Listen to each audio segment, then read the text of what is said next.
আপনি এমন মানুষরে ভোট দিছেন যেই মানুষটা জানেন যে সে চুরি করে, সে ডাকাতি করে, মানুষের উপরে জুলুম করে। তাইলে আপনার ভোট পাইয়া যে এমপি হইল সে যদি চুর হয় আর যদি সে গম চুরি করে, গম ফান আর না ফান চুরির গোনার ভাগ পাইবে। বুঝেন নাই কথাটা? আপনি নিশ্চিত এই লোকটা গম চুরি করে, এই লোকটা মানুষের টাকা চুরি করে, এই লোকটা মানুষের উপরে জুলুম করে, জান্না শূন্য এই ডাকাত স্মাগলার এমন একটা মানুষরা আপনি মনে করেন চেয়ারম্যান বানাইলেন অথবা এমপি বানাইলেন অথবা উপজেলা চেয়ারম্যান বানাইলেন। ওখানে এই লোকটা যদি 1 মণ গম চুরি করে, আপনি গম ফেরত ফান আর না ফান, গম ফান আর না ফান, হ্যাঁ যদি 500 গোনা হয়, আপনি করে অটোমেটিক খুঁজনও লাগতো না, কোনো মেল দরবার করণ লাগতো না, আমল নামায় গিয়া দেখবেন 250 গোনা জমা হইল। নাউজুবিল্লাহ বলবেন না? অর্ধেক গোনা আপনি পাইবেন, কারণ মাছ ধরুন্নার যেই বাঘ ডুলারা হুন্নারও হেই বাঘ। এগুলো বাচ্চাগুলো আমি হাটে কেন মাছি দিয়া? সবাই কোনা আমিন। ভাই, এই অন্যের ভিতরে একজন হইল আব্বা, একজন হইল আম্মা। আল্লাহ রাব্বুল আলামিন কোরআনুল কারীমে কয়, ওয়াকাদা রাব্বুকা আল্লা তা'বুদু ইল্লা ইয়্যাহু ওয়াবিল ওয়ালিদাইনি ইহসানা। সুবহানাল্লাহ বলবেন না? আল্লাহ রায় দিয়ে দিয়েছেন, আল্লাহ ফয়সালা দিয়েছেন, আল্লাহ সিদ্ধান্ত দিয়ে দিয়েছেন। ওয়াকাদা রাব্বুকা, তোমার আল্লাহ সিদ্ধান্ত দিয়েছেন, আল্লাহ তা'বুদু ইল্লা ইয়্যাহু, ইবাদত করবা শুধুমাত্র কেবলমাত্র একমাত্র আল্লাহর প্রতি, আল্লাহর জন্য, ঠিক কিনা? আমরা ইবাদত করব কার জন্য? কথা না, কার জন্য? আল্লাহ। ইবাদত করবা শুধু আল্লাহর। ওয়াবিল ওয়ালিদাইনি ইহসানা, আল্লাহর প্রতি ইবাদতের পরে সবচেয়ে উত্তম ব্যবহার করবা তোমার আব্বার সাথে, তোমার আম্মার সাথে। সুবহানাল্লাহ বলবেন না? এটা কার কথা? আমার কথা না, কার কথা? আফসোস কি জানে? আফসোস হলো আমাদের দেশে, ছেলে একটু বসো, আর উঠেন না কেউ, কয়েক মিনিটের ভিতরে আমি ছেড়ে দিচ্ছি। রাত তো খুব বেশি হয়ে যায় নাই না? এত লম্বা সময় আপনারা ওয়াজ শোনাতে অভ্যস্ত না, না? আরো কম সময় শোনার জন্য রেডি নাকি? আবার বাইক ছেড়ে দেওয়া দরকার, আর সামান্য একটু পরে ছেড়ে দেবো। হাঁটাহাঁটি করেন না, মাহফিলের ভিতরে হাঁটাহাঁটি মুঠেও সুন্দর না। আমরা তো আব্বা আম্মার প্রতি টান থেহার কথা, আব্বা আম্মার প্রতি এই টান জায়গায় বিয়া কইরা সেটা বউয়ের প্রতি, ঠিক কিনা কর? আমি বলি বউয়ের প্রতি মহব্বত দেখানো মুঠেও অন্যায় না। আপনার ওয়াইফ তা আপনি মহব্বত দেখাইবেন নাকি আরেকবারে মহব্বত দেখাইব? আপনার বউয়ের তো আপনি মহব্বত করবেন, তবে সাবধান, মার জাগাত মা, বাপের জাগাত বাপ, আম্মার জাগাত আম্মা, শ্বশুরের জাগাত শ্বশুর, শাশুড়ির জাগাত শাশুড়ি। মার জাগাত বউয়েরই নিয়ে খেলা করাইয়েন না। আমাদের দেশে সমস্যা হইয়া যায় এই জায়গায়। আপনি বিদেশ যাবেন, হ্যাঁ, বিদেশ যাওয়ানোর সময় আপনার আব্বায় কত হাওলাত বরাত কইরা বিভিন্ন জায়গাতে টাকা পয়সা আইনা আপনারে বিদেশ পাঠাইছে। বিদেশ পাঠানোর সময় সব টাকা টুকা রেডি, টিকিট কাটার বাকি 1-1.5 লাখ টাকা লাগে। আপনার মায় যখন দেখছে আপনার আব্বাই খালি দৌড়তে আছে, এবিডিও করছে কি সন্দুকের ভিতরেতে তেনা দিয়া ফেসাইনা স্বর্ণের হাতটা বার করছে, বার করে কয় নেন, এটা আমার ফুতের লেগে বেচ্চা, আব্বার শেষ স্মৃতি, আব্বাই বিয়ার সময় এটা দিছিল, এতদিন এত অভাবের ভিতরে এটা তো আর দিছি না, অহন যখন তাই বিদেশ লই আটকাই গেছে গা, নেন এটা বেচ্চা আপনি যেমন হোক তারে বিদেশ পাড়ান। আমার ফুতে যদি টেহা পয়সা কামাই করতে পারে, আমার স্বর্ণের চেইন হইব, আমি বুড়া বেডি, আমার আর চেইনের লেগা কি গেছে, এই কথা কইয়া এই চেইন দিয়া তারে বিদেশ পাঠাইছে। বছর খানেক গেছে, তে টেহা পয়সা কামাই করছে, ফুব্বারার কুদ্দুচ্চার কাছে সিগারেটের তেনা দিয়ে সিগারেটের কাগজ দিয়ে ফেসাইয়া তে তার বউয়ের লেগে চেইন ফাড়ায়। হেতে কুদ্দুচ্চা আইয়া কয়, ভাবি আমরা বাইর যাইয়েন, গোপন কথা আছে, গোপন কথা আছে কইয়া কুদ্দুচ্চা আইয়া খবর কইয়া গেছে, এবিডি গেছে, গেছে পরে স্বর্ণের চেইন দিছে, যে চেইন এবিডি গলার দিয়া সেটা বাইতাইছে। আইসে পরে শাশুড়িয়ে জিগা কি থাকো তোমার গলার দিয়ে স্বর্ণের চেইন দেখা যায়, কহ আব্বার লোকে দেখা হয়েছিল, আমরা বাইতে আইতে লইছিল, আর এটা এই আইসা না আমারে দিয়া নাউজুবিল্লাহ আরো আস্তে এবিডির বাহে বিলে চেইন দিয়া দিছে, অথচ কুদ্দুচ্চার কাছে তে বিদেশতে সিগারেটের কাগজ দিয়া ফেসাইয়া তে চেইন ফাটাইছে, হেই চেইন গলার দিয়েছে। এবিডি না ফুরান অফিসার, এমনি দেখলে বুঝ জ্বালায় দোকান পাট্টা হ্যাঁতেও আইলো বিদেশতে আবার এরপরেও সেন দিয়ে আইলো নমুনা যেহেন যে কুসকুস কালা হায় এটা কি আর বুজনের বাহির হইছে এবিডি চোখের ফানি আইয়া পড়ছে মনে মনে গারে আহা আর তেও কেমন ব্যাককল আরে তুই বিদেশ যাওয়ানোর সময় তোর মার সেন বেচছে না তুই বিদেশ গেছ বউয়ের সেন বেচছে না তো তোর তো আগে দায়িত্ব ছিল মার এই সেনটা কিনা দেওয়া ঠিক কিনা কম তুই যদি মার এই সেনটা ফাটাইতি এবিডি বুড়া বেডি কি সেন দিয়ে আটলো এবিডি একবার গলার দেওয়া করলে গো বউ আমরা কি আর এই দিন আছে আমরা তো দিন শেষ আমি সেন দিয়া কি হরা নাও তুমি এ গলার দিয়ে আড়ো তুমিও তো আমার বউ তুমি আমার জি নাও তুমি এ সেনটা গলার দিয়ে আড়ো মায়ও খুশি বউও খুশি ঠিক কিনা কম আমরা তো আফসুস হইলো আমরা এক ফাইল কাটতুই জায়গাতে তো এক ফাইল কাটতুই জায়গা বিয়ারা করণের পরে তে মারে কথায় কথায় দমক দেয় কথা যার একটা মনে পড়ছে এটা কি কইলি তা বাচ্চাটার একজনে দৈরা বোয়ার হ্যাঁ এই শুনেন এখন থেকে যে উঠবে তার কোনো বিচার নাই যে উঠবো এখন থেকে তার কোনো বিচার হইতো না যারা লগেতে উঠবো বিচার হইব তারা তে তো বুঝেন আর লেগে তো উঠছে তা আপনারা বুঝুন না থাকতে তে না বুঝুন না উঠে কেমনেতে খালি চাইতে আছে আপনার কারবারটা যে উঠবো তার কোনো বিচার নাই যারা লগে তো উঠবো দুইজনে যাতা দিয়ে হতাইলেন না গেলে আপনার আর বিচার হইব একটা লোক যেন আর না উঠে কথা শেষ করে দিতে আসি এত কাইতন যাইতো না মন যা চায় তা করণ যাইতো না ভাত খাইতো বইয়া সেরা কথায় কথায় মার দুষ ধরতে ধরতে খাইছত খারাপ হয়ে গেছে কত এখন ভাত খাইতো বইয়া সেটা দেখে যে তরকারি মজা হইছে না তোর তে ডাক দিয়েছি মা তরকারি রাঁধছে কেনা তো হেবিডি তো মনে করছে আমার কথা কইলে তো সাতাসাতি করবো এবিডিও বুদ্ধি করে তোর বউয়ে তো রাঁধছে তো আর কোনো কথা নাই তো এখন চিন্তা বউয়ে যখন রাঁধছে এটা মজা হইলেও বালা না মজা হইলেও বালা বউয়ে রাঁধছে তো মা হইলে না এখন কতক্ষণ কইল এইটা নিয়ে শিখছ ওখানে তরকারি রান্ধা শিখছ না বুড়ো হয়ে গেছো আর শিখবা কবে কত কথা কইল নই ওখান তো এই কথা না কইয়া বউয়ে রাঁধছে কইসা পরে তো দুম ধরে বইয়া রইছে কতক্ষণ পরে আম্মা তরকারি কুটছে কাটা কুটছিলাম তো আমি কত রান্ধনির কি দুষ কুটা তো দুষ করে রইছে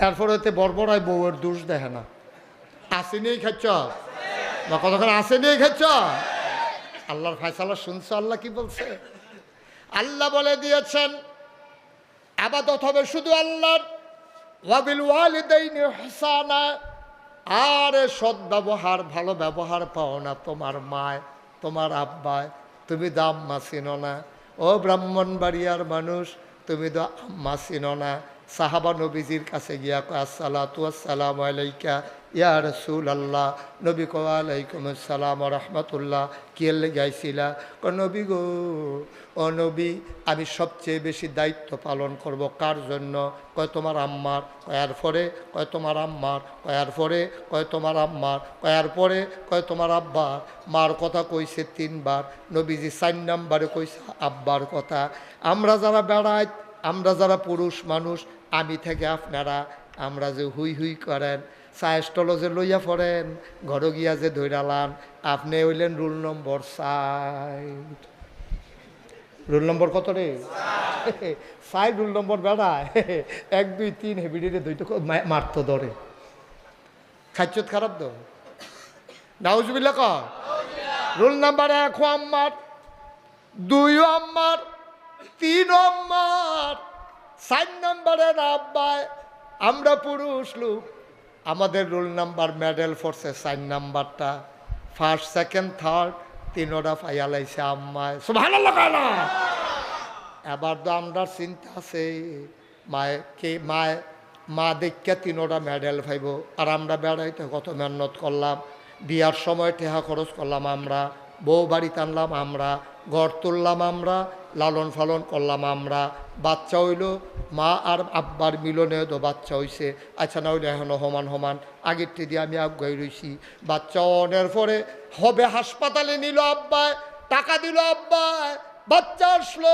তার দুধের খরচ তার কাপড় চোপড়ের খরচ সব দিয়ে দিল আব্বায় আম্মায় 3টা মেডেল পাইল কেমনে মুহাদ্দিসিনে কেরাম কয় 3টা মেডেল পাইছে 3 কারণে 1 নম্বরে বাচ্চা ফেটো ধরছে কি আব্বায় না আম্মায় কথা কয়েন আব্বায় না আম্মায় সবাই কন জোরে কন, সবাই কন, আরো জোরে। বাচ্চা ফেটো ধরছে কেডায়? দুধ খাওয়াইছে কেডায়? জন্ম দিছে কেডায়? আল্লাহ গিয়া 3টা মেডেল আল্লাহ দিছে আম্মারে। কারণ ফেটো ধরন যে কি কষ্ট আমরা যারা বেড়াই আমরা এখনো বুঝি নাই, ঠিক কিনা? আরে জোরে আওয়াজ দিয়ে কথা কইয়া, ঠিক কিনা? আজ একটা উদাহরণ দিই আপনারা, একটা পরীক্ষা দিই। আগামীকালকে সকালবেলা একটা ইট লইবেন, ইট।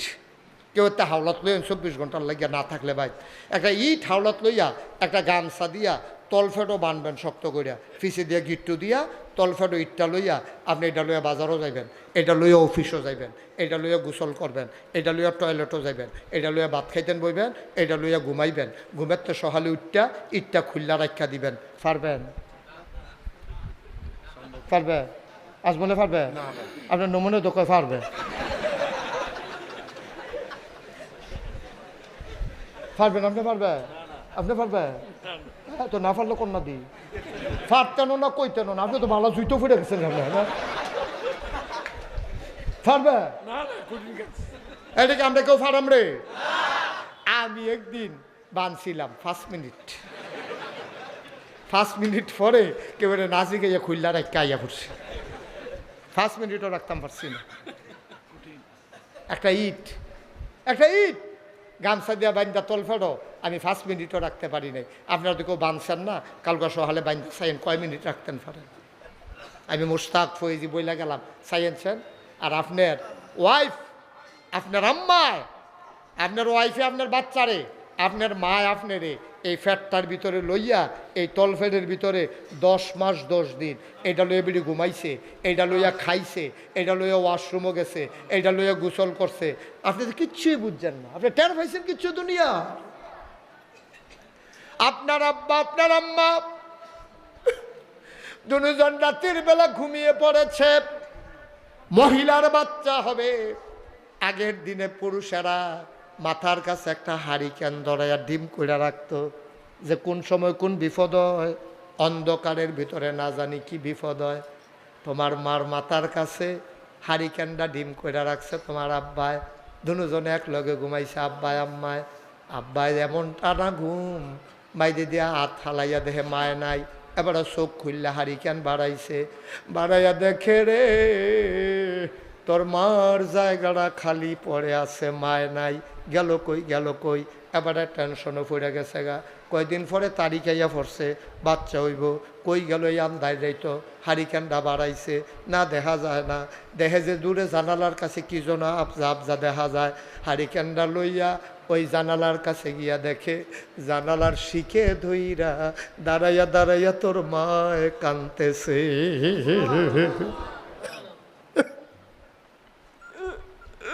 তোর মায় কান্না,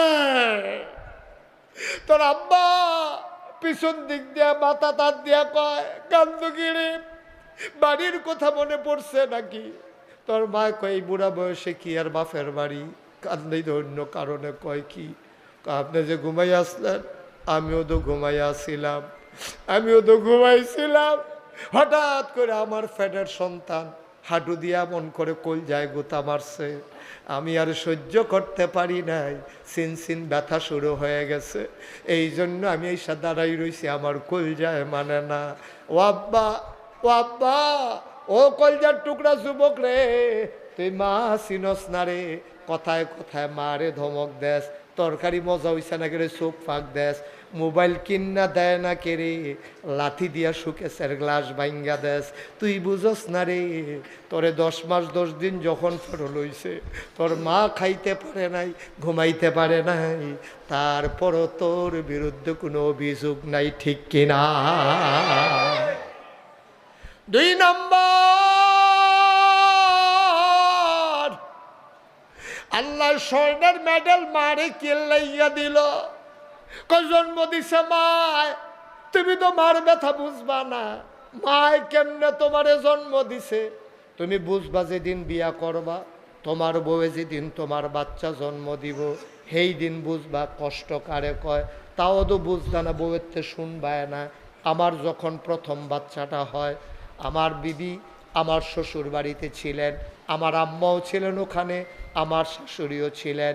শেষ রাতে আম্মা এসে আমারে ডাক দিলেন, আমি পাশের রুমে ঘুমাই। আম্মা ডাক দিয়ে কয়, বাবা উঠো, তাড়াতাড়ি একটা রিক্সা ডাকো, দৌড়ে বোধহয় হাসপাতালে নেওয়া লাগবে। আমি খালি গিয়ে দিলাম দৌড়, রাস্তায় গিয়ে একটা রিক্সা পেলাম। শেষ রাত, রিক্সা পাওয়া যায় না। একটা রিক্সাওয়ালাকে বললাম, ভাই বড় বিপদ, আমার ওয়াইফকে হাসপাতালে নেওয়া লাগবে। আম্মা একদিক দিয়া বসলেন, আমার শাশুড়ি আরেক দিক দিয়া বসলেন। আমার বিবিকে মাঝে বসিয়ে নেওয়া হলো ধরে ধরে। আমি বললাম, আমি আম্মা যাব নাকি? আম্মা বলে, না বাবা, তোমার কোনো দরকার নাই, তুমি বাসায় থাকো, দরকার লাগলে খবর দেব। ঘণ্টাখানেক পরে আমার বাসায় ল্যান্ড ফোন, তখন মোবাইল ছিল না, ল্যান্ড ফোনে ফোন আসলো। হাসপাতাল কর্তৃপক্ষ আমাকে জানালো, হুজুর তাড়াতাড়ি হাসপাতালে আসেন, জরুরি কাজ আছে। আমি দিলাম দৌড়। আমি রিক্সার কথা আমার মনে ছিল না। আমি দৌড়ে দৌড়ে হাসপাতালের গেইটে দাঁড়ালাম। ডাক্তার দারোয়ান আমাকে বাধা দিল। আমি বললাম, আমার বিবি ইমার্জেন্সি হাসপাতালে আছে, আমাকে ছেড়ে দাও। আমাকে ছেড়ে দেওয়া হলো।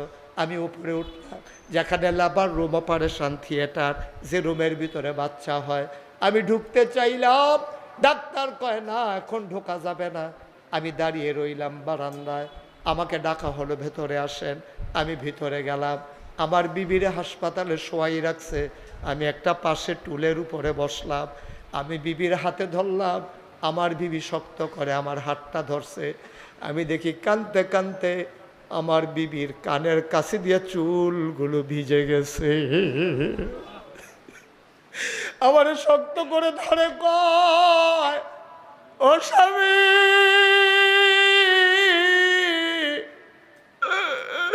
জীবনে কত কষ্ট সয়েছে গো স্বামী, এটা কেমন ব্যথা, এই ব্যথা আপনারে বুঝাইতে পারবো না। আমি বললাম, বড় ব্যথা নাকি? ঠোঁটটা কামড়ে ধরে আছে, আমার হাতটা শক্ত করে ধরে আছে। আমি আমার বিবির কষ্ট দেখে আমি নিজেও কাঁদতেছি। দৌড়াইয়া ডাক্তার আসছে, আয়সা বলে, হুজুর আপনি কি শুরু করছেন? মহিলারা এই সময় তো একটু কাঁদে, আপনি কেন কাঁদেন? আমি বললাম, ও ডাক্তার, আমি আমার বিবির জন্য কান্দি না, আমার 32 বছর আগের কথা মনে পড়ে গেছে। তখন আমার বয়স 32। আমি বললাম, আমার 32 বছর আগের কথা মনে পড়ছে। কয়, বুঝলাম না। আমি বললাম, ডাক্তার 32 বছর আগে আমার মা আমারে জন্ম দিছে। আজকে কত সুন্দর চিকিৎসা, অপারেশন থিয়েটার, ব্যথা ওঠার জন্য ইনজেকশন, দামি দামি ব্যবস্থা। যেই দিন আমি দুনিয়াতে এসেছি সেই দিন উন্নত চিকিৎসা ছিল না। অনেক মা সন্তান জন্ম দিতে গিয়া মাও মারা গেছে, বাচ্চাও মারা গেছে, ডাক্তার ছিল না, অপারেশন থিয়েটার ছিল না। আমি বললাম, ডাক্তার রে, ও ডাক্তার, আমার 32 বছর আগের কথা মনে পড়ছে রে ডাক্তার। আমার বিবি আজকে সন্তান জন্ম দিতে গিয়া এমন কষ্ট পায়, 32 বছর আগে আমারে জন্ম দিতে গিয়া আমার মা না জানি আরো কত কষ্ট পাইছে রে।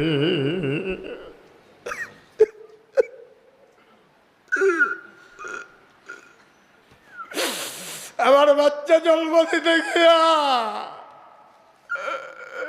আমার বিবি যদি এত কষ্ট পায়, আমার মা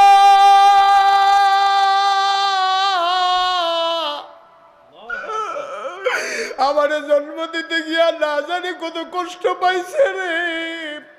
আমি হাউ মাউ করে কাঁদতে শুরু করলাম। ডাক্তার, নার্স সব একসাথে হয়ে গেল, হাসপাতালে কান্নার রুল পড়ে গেল। ডাক্তার আবার এসে কয়, হুজুর জীবনে কত বাচ্চা খালাস করলাম, কত মহিলার বাচ্চা হলো আমার হাতে, আমি মহিলার হাতে কত মহিলার বাচ্চা হলো, কোনোদিন তো আব্বার কথা আম্মার কথা এমনি মনে পড়ে নাই, কোনোদিন আম্মার কথা এমনি মনে পড়ে নাই। আপনি তো সব কথা মনে করাই দিছেন। ডাক্তার কান্দে, নার্স কান্দে, এমন আম্মা। এই জন্য আল্লাহ দ্বিতীয় মেডেল দিছে, স্বর্ণের মেডেল দিছে আমার আম্মারে। বলো সুবহানাল্লাহ। 2 বছর তোমারে তোমার মা বুকের দুধ খাওয়াইছে, এই জন্য 3 নাম্বার স্বর্ণের মেডেল। ব্রাহ্মণবাড়িয়ার ভাইয়ারা, কলিজার টুকরা যুবকেরা রে, এমন মা যারা কবরে শোয়াইছো, আল্লাহ কয় বিল ওয়ালিদাইনি হাসানা, ওই মায়ের প্রতি কোমল ব্যবহার করবা, নরম ব্যবহার করবা, ধমক দিও না মারে। বউয়ের কথা শুই না মায়ের ধমক দাও, উচিত কথা শুই না যাও। বউ মারা গেলে বিয়ে করলে আবার বউ পাওয়া যায়, বউ মারা গেলে বিয়ে করলে আবার বউ পাওয়া যায়। মা মারা গেলে জীবনে আর মা পাইবি না।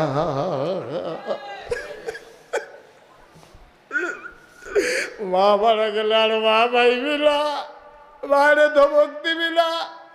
মা যার জীবিত, আজকে মাহফিল শেষ করে মায়ের পায়ের কাছে গিয়া বসবা, দুইটা ফোঁটা চোখের গরম পানি ছেড়ে দেবা। মায়ের ডাক দেয়া করবো, সন্তান আমার কেন কান্দ, মন খারাপ নাকি? তুমি বলবা না আম্মা, নাগাইশের পীর সাহেব মুশতাক ফৈজি বলে গেছে তোমারে কষ্ট দিয়ে বলে জান্নাতে যাওয়া যাবে না গো আম্মা, তোমারে কষ্ট দিয়ে বলে জান্নাতে যাওয়া যাবে না। মাপ চাই গো আম্মা, তুমি মায়ের কাছে মাপ চেয়ে নাও। হুমা জান্নাতুকা ওয়া নারুকা, এই দুইজন তোমার জান্নাত, এই দুইজন তোমার জাহান্নাম। আব্বা আম্মা যদি রাজি হয় তুমি দেখবা জান্নাত রেডি, আব্বা আম্মা যদি বেজার হয়ে যায় তুমি যতই ইবাদত করো, হজ করো, আর যত বড় ফির সাহ হও, লাট সাহ হও, তোমার আম্মা বেজার, তোমার জান্নাত নট। ঠিক কিনা? জান্নাতের মুখও দেখবা না, জান্নাতের মুখও দেখবা না। মা যার জীবিত নাই, আজকে মাহফিল শেষ করে কবরের পাশে গিয়া দাঁড়াবি, কানবি, আমার আব্বা দুনিয়াতে নাই। আমার যখন 11 বছর বয়স আমার আব্বা দুনিয়া থেকে বিদায় হয়েছেন।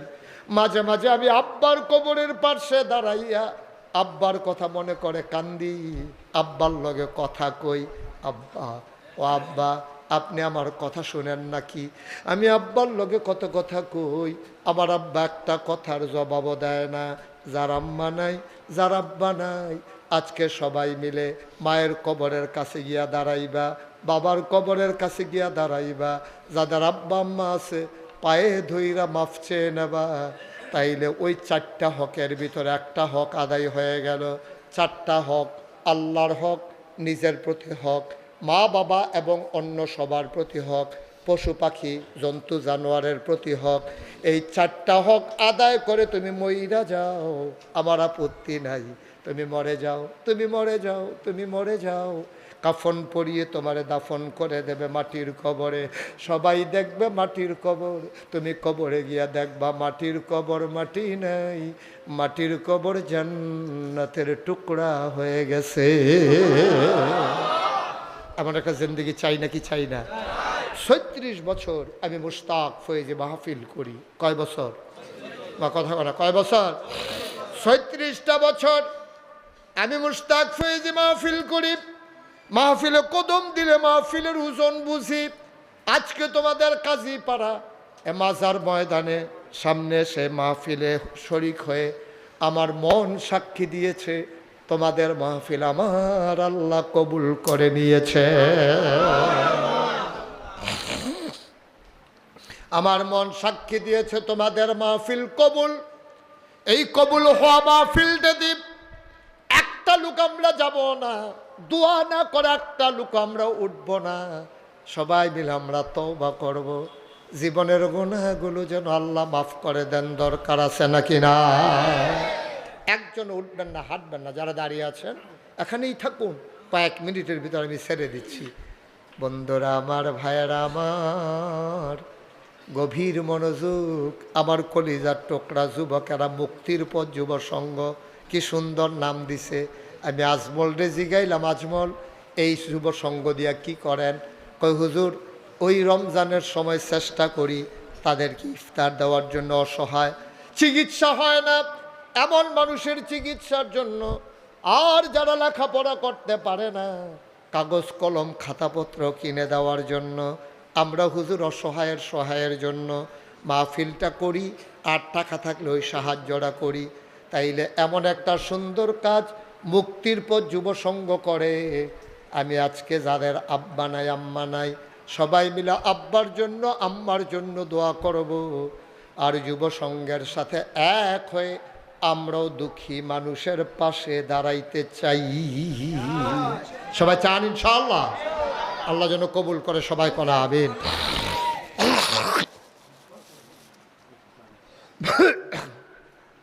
এক নম্বরে উঠেন না, হাইটেন না, সবসময় তো হাঁটেন। একদিন এমন হয়ে যাবে আর হাঁটতে পারবেন না, পরে যাবেন নিথর নিস্তব্ধ হয়ে খাটিয়ার ভিতরে শুয়ে থাকবেন। সবাই যদি বলে একটু হাঁটো, আপনি আর হাঁটতে পারবেন না। একটু বসেন, প্রতিদিন মাহফিল হয় না তো। একটা লোক লাভ দিয়া দাঁড়াইবা, হুজুর দোয়া করে দেন এই সুন্দর মাহফিল প্রতি বছর যেন মাহফিলটা সুন্দর করে হয়। মুক্তির পদে যুব সংঘ যেন সুন্দরভাবে প্রতি বছর পাশে মানুষের দাঁড়াইতে পারে। সামনের বছরও যেন মাহফিলটা সুন্দরভাবে হয়, এই আশায় আব্বার নামে আম্মার নামে সামনের বছর মাহফিলের পোস্টারটা হুজুর আমি করে দিতে চাই। পোস্টারটা করে দেবেন। আছেন একজন? প্রতি বছর না, এবার দিবেন সামনে। মানে প্রচারে যা লাগে সব সিএনজি বাড়াবার। হামিদা খালেক স্মৃতি ট্রাস্ট, আমার ভাই কি নাম? সাদেক ভাই। পোস্টার, গেট, ব্যানার, মাইকিং এর সিএনজি ভাড়া, যত প্রচার বলতে যা বুঝায় আমার ভাই এবার 20টা ব্যানার তো আমি আবার দেখে গেলাম ওইখানে, ব্যানার সহ সামনের বছর আরও ব্যানার হবে। আমি আসি আর না আসি, আমি থাকি আর না থাকি, সামনের বছর প্রচারের দায়িত্ব হামিদা খালেক স্মৃতি ট্রাস্ট, আমার ভাই সাদেক ভাই, উনি পুরাটার দায়িত্ব নিয়ে নিল। বলো মারহাবা। দেখছে, যে যারে চিনে তে তারে কিনে, যার যেমন ভাব তার তেমন লাভ, ভাব অনুযায়ী লাভ হয়। সুবহানাল্লাহ বলবেন না? সাদেক ভাই সব দিয়ে দিল, একজন লাভ দেয়া দাঁড়াইবা হুজুর সাদেক ভাই যদি সব দিতে পারে, মাইকের ভাড়াটা হুজুর আমি দিয়ে দিতে চাই, মাহফিলের মাইকের ভাড়াটা দিয়ে দেবা। একটা লোক আমার দরকার। মাশাআল্লাহ, কি নাম? মীর মোহাম্মদ শাহিন। আপনার ঘরে বসছিলাম না গত বছর? কাউন্সিলর প্রার্থী দাঁড়াইবে। মাইনসে কয় না, এটা তো বুঝতে পারছি না, দরকার তো। কাউন্সিলর তো কেউ না কেউ হবে, কেউ না কেউ হবে না? তো আমরা তো চাই ভালো মানুষগুলো হোক, যারা রাস্তার গম খাইতো না হোক, ইন্ডিবিডির বিস্কুট খাইতো না কেন। হ্যাঁ, আমরা এরকম মানুষ চাই, কাউন্সিলর হোক, মন থেকে চাই। আমরা দোয়া করি, প্রাণ ভরে দোয়া করি। শাহিন, আমার আদরের শাহিন, সামনের বছর মাইকের ভাড়াটা দিয়ে দেবে। প্রচার হয়ে গেল, মাইক হয়ে গেল, একজন লাভ দিয়া দাঁড়াই যাও হুজুর লাইটের ভাড়াটা হুজুর আমি দিয়ে দিতে চাই। অন্ধকার বড় ভয় পাই, যেদিন মাটির কবরে শুয়ে যাব যেন অন্ধকার কবর আলোতে পরিপূর্ণ হয়ে যায়। অন্যের প্রতি হক। 4 নম্বর হলো অন্যের প্রতি হক। অন্য বলতে আমি সারা যারা তারাই তো অন্য। এটা আমার বউ হইতে পারে, এটা আমার আম্মা হইতে পারে, এটা আমার আব্বা হইতে পারে, এটা আমার ছেলে হইতে পারে, আমার ভাই হতে পারে, আমার চাচা হতে পারে, আমার প্রতিবেশী হতে পারে, আমার ব্যবসায়িক পার্টনার হইতে পারে। আমি ছাড়া যারা তারাই হইল অন্য। অন্যের প্রতি হক। এই হকের ব্যাপারে আল্লাহ নবী সুন্দর করে জানিয়ে দিলেন। বেশিরভাগ মানুষ আল্লাহর হকের জন্য আটকাবে না। একটা মানুষ নামাজ পড়ে নাই, সে যদি তওবা করে সিল্লান দিয়া পড়ে যায়, আল্লাহ যদি তারে মাফ করে দেয় তাইলে সে বেঁচে যাবে। কিন্তু বান্দার হক, আপনি 12 মাস দোকান বাকি খাইছেন, আপনি দোকানের টাকা দেন নাই, আপনি টাকা হাওলাত নিছেন, আপনি টাকা দেন নাই,